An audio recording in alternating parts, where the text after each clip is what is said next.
Today on the Strive Show, we'll be talking about why high performers crash. Welcome to the Strive Show. I'm Dr. Jake Grinaker, and together with the amazing doctors at Strive Chiropractic, our phenomenal team, and some extraordinary guests along the way, we will be in the pursuit of truth in all things health, life, and family. We believe you not only can handle the truth, you deserve it. Enjoy the show. Hey guys, welcome back to another episode of the Strive Show. Today we're talking about why high performers crash. This has actually been such a big topic. We just wrote an article for it in Fargo Inc. magazine. First, it's coming out. You haven't seen this one yet.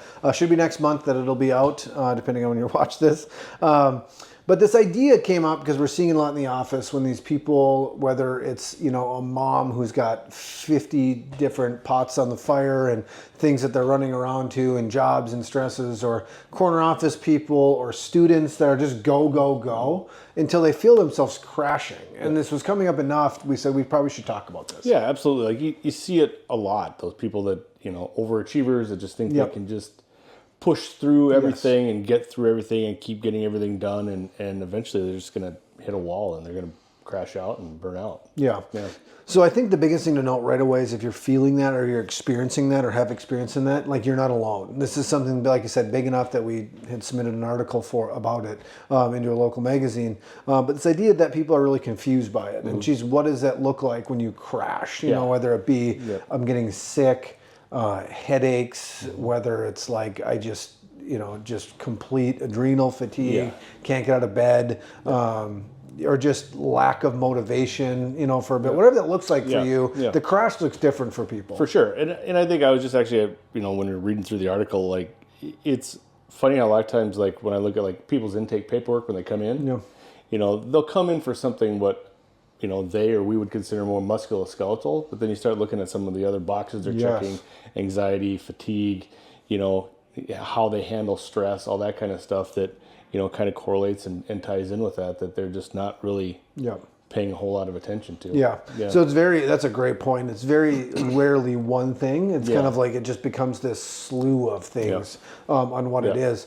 And I think the biggest thing to start understanding about this is we were not designed to be on all the time. We were meant to take like short bursts of like intensity, short bursts of stress, short bursts of, you think back, to hunter-gatherer times, right? It's just short bursts of stress, not living in it 24/7.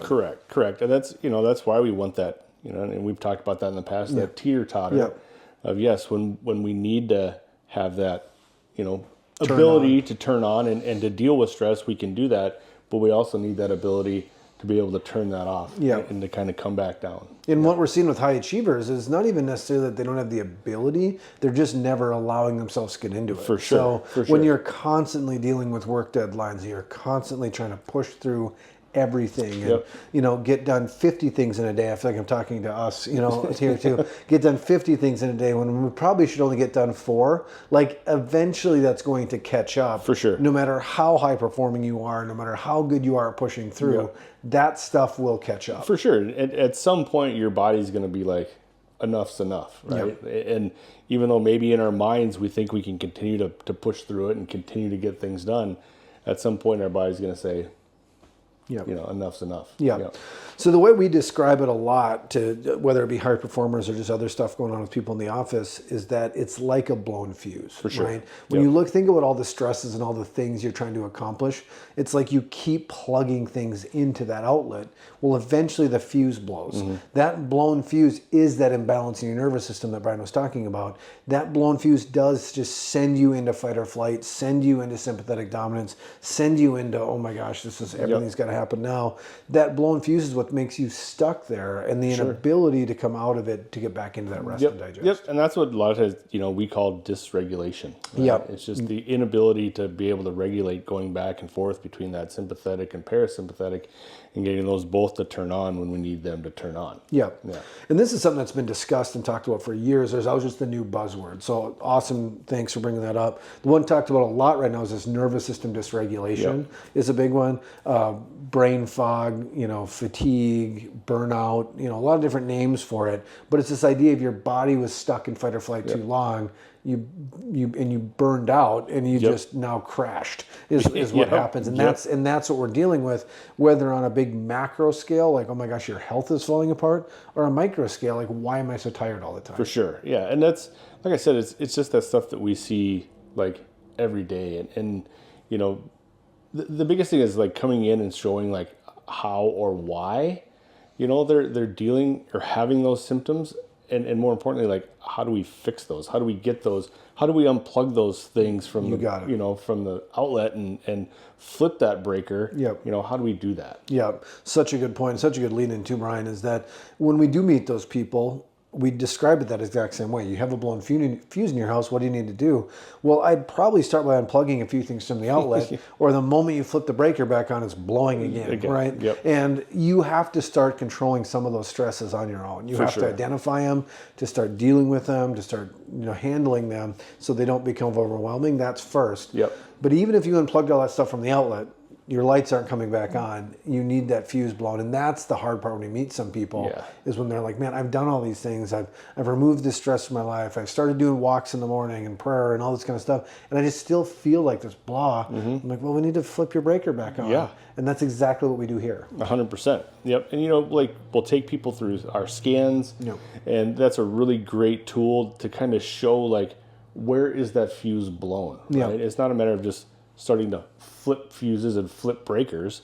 It's important to know like which ones we need to flip so that we can help them make that switch and make that improvement. You nailed it. Nailed it. So I think that the idea is, if you're watching, you are that person who's normally a really high performer.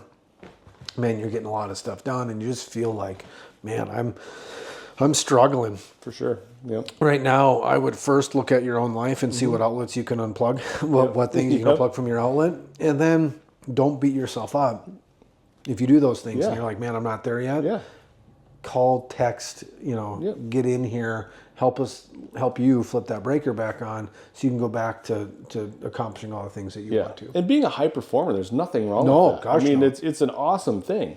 And I think, being able to come in and help flip that breaker is actually going to help you that much be more. a better performer when it comes to doing the stuff in your daily life. Yeah. And the other thing too to look at too is that you look at a professional athlete, high performance vehicle, whatever it may be, those are the things that are taking more maintenance. For sure. And if you're going to operate that way, you also got to start treating your body that way. You got to also be fueling yourself the way you should. Being in here maybe more than someone who's not that high performer, because you need that breaker flip more often than someone else.